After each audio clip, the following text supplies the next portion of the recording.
Todo tanggi sa alegasyon ng 5 sumukong incorporator at board member ng Amman Futures Group na sangkot din sa investment scam sa Mindanao. Hindi umano sila kundi ang may-ari ng kumpanya na si Manuel Amalillo ang humahawak ng pera ng mga namuhunan. Narito ang report. Sinisisi niyo ba siya? Yes. Sinisisi niyo siya?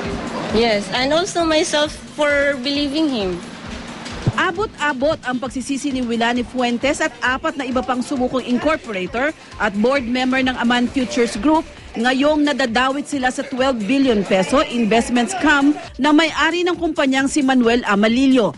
Bagamat incorporator silang 5, si Amalillo lang daw ang may hawak ng pera ng mga investor.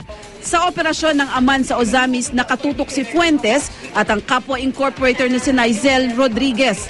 Si Lurix Lopez naman daw ang tagahatid ng tseke at tagapamahala sa pagpasok ng mga investment sa Zamboanga at iba pang bahagi ng Region 9. In dealer siya, then since area ko is pong Region 9, sa akin, pagdadaan ako ng Ozamis, sikat na siya, marami nang nag-i-invest.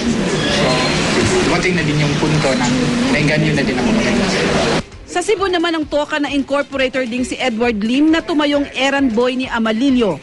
Pagdating ng January 2012, sabi niya sa akin, "Boy, kailangan ayos na ka kasi maglagay akong business sa Cebu.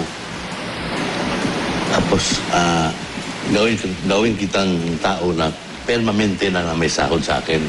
Ang kapatid naman niyang si Lilian, personal account manager ni Amalillo.